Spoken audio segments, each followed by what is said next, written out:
The sweetest moment was the first reminder. In the end, I will tell you the phrase I wish I had said. Dear daughter, the night drags on, and the dimness of the room seems to swallow the silence. The light of the lamp flickers as I write this, not to scare you, but to protect you. I want you to learn to recognize the voices that speak within you.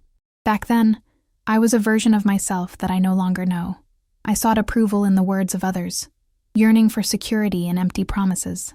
Every time someone doubted me, a part of me faded away. It was like being a drifting boat, without an anchor, just floating between the seas of uncertainty. It was on an ordinary afternoon, when the sunlight danced through the leaves of the trees, that I heard the phrase that made me feel special. You are amazing. I just want to protect you. The way he said it was so gentle, almost like a caress, and I believed it, but there was a shadow in that softness. And then came the rule. I just want you to tell me where you are. It's a matter of care.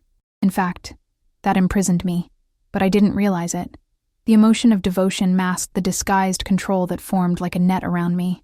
And then, I lost myself. The little doubts turned into storms. My needs were constantly minimized. I felt confused, even guilty for wanting space. Over time, that confusion became an empty echo, and the memories of who I was began to fade. Later, on a cold night, trust was already shattered. He turned to me with a smile, but the words that came out of his mouth were cold. I just care about you. And what I heard was, you can't trust yourself. So listen, if worry comes hand in hand with suspicion, stop. If you feel like your emotions are being reduced to mere details, take a breath. And if you need a clear line to protect yourself, say it. Once, firmly, my intuition is valid. I will not give it up. In the next chapter, I will share how I regained that internal voice I almost lost, a voice that finally allowed me to trust myself again. It was as if a veil had been lifted, and the colors of the world around me began to shine once more. The journey to reclaim my inner voice was not easy. It involved confronting parts of myself that I had hidden, even denied. Sometimes, I felt like a stranger in my own skin, a body carrying a confused mind and a wounded soul. On that fateful day, when I realized I needed to change, the first thing I did was look in the mirror. The reflection stared back at me unfiltered. The scars were visible, but what shocked me most was the lack of light in my eyes. It was time to reignite that flame. And so, I decided to take a step, a small gesture that could transform into a big leap. I bought a notebook, simple and starkly white, and began to document everything in it. Every distant memory, every suffocated emotion. The pen gliding across the paper felt like a ritual of release. The sensation of writing was almost magical. Each word seemed to cut the invisible chains that bound me. And in that safe space, far from the voices that wanted to control me, I allowed myself to feel. From anger to sadness, from confusion to relief. The pain was there, raw and intense, but there was also a new strength emerging. The voice I thought I had lost began to whisper again. You are valid. You deserve to be heard. That's when I decided to test this new voice. I invited friends over for a cup of coffee and opened my heart. I talked about what I had lived through, the rules that were imposed on me, the loneliness I felt even when surrounded by people. Each story was a small flame ignited, a reminder that I wasn't alone. The reactions varied. Some friends were surprised, others were emotional, but they all listened. One friend in particular looked me in the eyes and said, "You have always been strong, and it's time for you to recognize that." What once was an echo of insecurity transformed into a clear line of understanding. Her words touched me deeply, like a drop of water on dry soil. I was beginning to reconnect with the essence of who I really was. But not everything was easy. In the following days, the ghosts of the past tried to seep into my mind once again. Doubt returned, like a lurking thief, ready to steal my newfound confidence. In moments like these, I would turn to my notebook. Reading my own words reminded me that vulnerability is not weakness. It is an intrinsic part of the human experience. One day, while walking in a park, I noticed something special. A child was playing with their dog, laughing and running freely. It was so pure and unpretentious. I felt a deep desire to break free from the chains that bound me. And then, taking a deep breath, I promised myself that I would no longer let anyone determine how I should feel. The lightness of that scene connected me to an essential truth. I could start again. And then, I decided to challenge myself even more. I began distancing myself from relationships that drained my energy. The nights I spent in forced silence, the conversations that weighed heavily on my soul, became a thing of the past. With that, I made room for those who inspired me, who genuinely supported me. And so, little by little, I began to create a circle of love and empathy.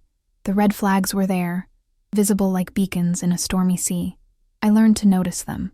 Once, feeling pressured to give up my personal freedom, the phrase came back to my mind. My intuition is valid. And this time, I listened. The door closed softly, but not violently. It was a gentle goodbye to something that no longer served me. As the days went by, digging through the nooks and crannies of my mind and heart, I understood the power that had always been within me.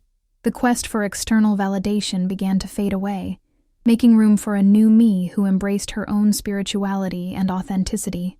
Today, I write to you not only to share my scars, but to show that you are strong.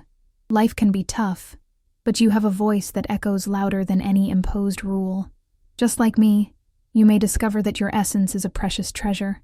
In the next chapter, I will talk about how to turn our wounds into strength, and how that can serve as a beacon in times of darkness. Life will test you, daughter. Each challenge disguises itself as an opportunity, but it's easy to confuse the two. I learned this the hard way. When I finally found myself free from the restraints that once shaped my reality, a new wave of doubt emerged. Am I ready for this? That question resonated within me like a distant echo, persistent and intrusive. It was on a cloudy afternoon when I decided to join a local women's group that shared their stories. I was nervous, hesitating at the entrance. Through the slightly open door, I could hear laughter and crying, a chaotic mix of emotions that seemed to merge into one. It was then that I took a deep breath and crossed the threshold, feeling the pulsing energy of that space. There, I met a woman named Clara.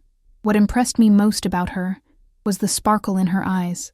Despite the marks that life had left on her, she spoke with a strength that transcended the physical. Her story was marked by pain, but also by resilience. As she spoke, I realized that her vulnerability did not diminish her. On the contrary, it made her more human, more real. And then, I realized that each scar we carried was a kind of badge, a mark of survival.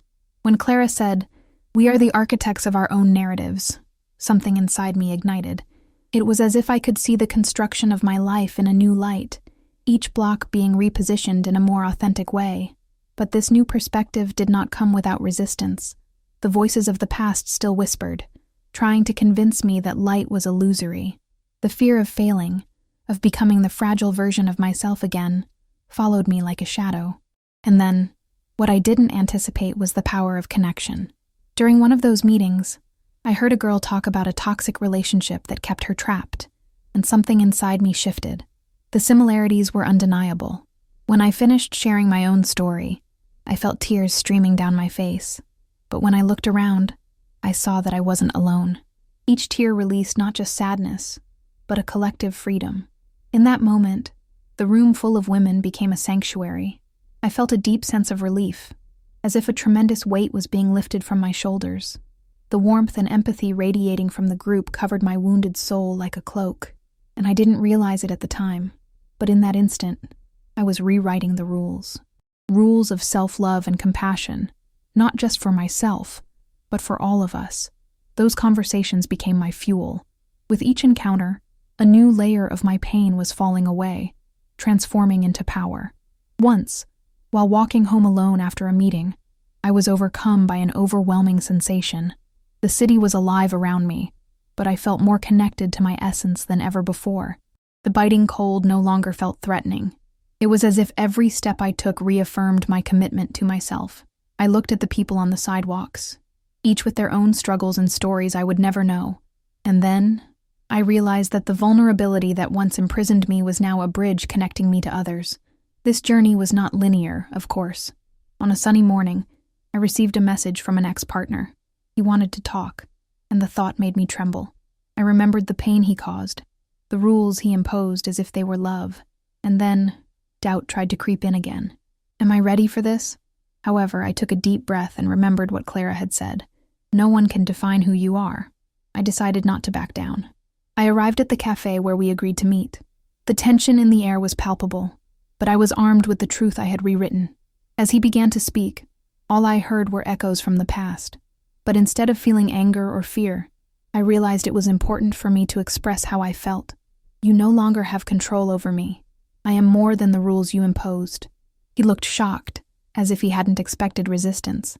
However, I was no longer the insecure girl who accepted any crumbs of affection. The conversation ended in silence, but it wasn't a heavy silence. It was a silence of liberation. As I left that cafe, an immense weight was lifted from me. I was free. Over time, I learned to cultivate healthy spaces in my life, not just with those women who became sisters on this journey, but in every interaction. I began to observe the red flags more clearly, to differentiate genuine love from disguised control. I started to understand that I was in a constant state of transformation.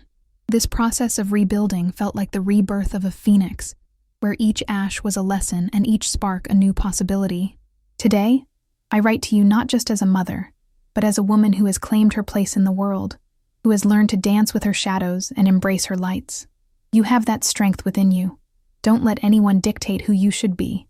Listen to your intuition, as it is the map. In the next chapter, I will share the beauty of reinventing oneself, and how this reinvention can open doors you didn't even know existed. Sometimes, reinvention comes with a mix of anxiety and hope. It's a delicate space, where the memories of who we have been intertwine with the image of who we wish to become. One afternoon, while organizing my old notebooks, I was surprised by a passage I wrote years ago. The handwriting was shaky, and the words seemed to echo a pain I had left behind. I am not enough. That hit me like a punch to the gut. I remembered how many times I set aside my own needs, how often I ventured into the darkest corners of my mind trying to find worth in what others thought of me. And then, I realized that this phrase was just a distant echo. It was like hearing a familiar song playing on an old radio, now surrounded by a new interpretation. I was no longer that person. So, I made a decision. I took that notebook, with its yellowed and worn pages, and began to cross out everything that no longer served me. That phrase had no place in the new narrative I was constructing. It was a cathartic exercise. Every stroke, every scribble felt like surgical cuts on a wound that could finally heal. And I didn't realize, but something inside me began to strengthen. That night, I wrote a letter to my former self. I wrote about the accomplishments I had experienced since then, about the scars that had transformed into stories of resilience. I spoke about the freedom I found by stepping away from toxic situations, from rules disguised as affection that once weighed on me like chains. And as I poured each emotion onto the page, I realized that this act of communication was, in fact, a ritual of self-love. The next day, I decided to do something even more symbolic. I found a small kayak by the riverside, and I waited in it until the light of dawn began to caress the water. I took with me that notebook, now a collection of memories and reflections. With a deep sigh, I looked at the crossed-out pages and the words that no longer represented who I was. And that's when I tossed it into the current. As the kayak glided over the calm waters, I watched my past float away. It was almost poetic. Each page that drifted away took with it the insecurities, the doubts, the limitations that had held me back. In that moment, as I saw the notebook disappear beneath the surface, I felt the weight of others' expectations dissolve in the fresh morning breeze. It was the beginning of a new chapter, and I didn't realize it, but at that instant, a new connection to my essence had formed. I looked around and noticed that the beauty of the world was everywhere, in the trees bathed in golden light, in the song of the birds, in the softness of the breeze.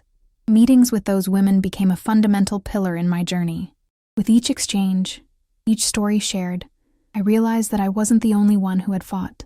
Each of them carried their own scars, their silent victories, and their hidden fears.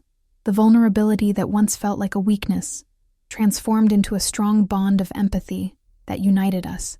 And then, in one of those meetings, Clara, with her unmistakable shine, brought forth an idea. We are the authors of our stories, but sometimes we need the courage to rewrite them. What had once been a mere concept now resonated deeply within me. I learned that rewriting wasn't simply about altering the past, but rather about giving new meanings and allowing oneself to explore paths that had previously seemed unthinkable. Armed with this new understanding, I began to venture into new experiences.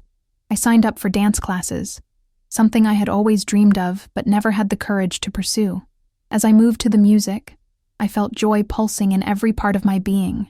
Dance became a form of expression where each step was a shout of freedom, each movement an affirmation that I was worthy of living fully. And so, in this cycle of emotional detox, I discovered that life is made up of small beginnings, of daily little revolutions. Every choice, every step taken, cast a light on the path I wanted to take. Today, I write this with the certainty that, regardless of the challenges ahead, my inner voice is a powerful ally.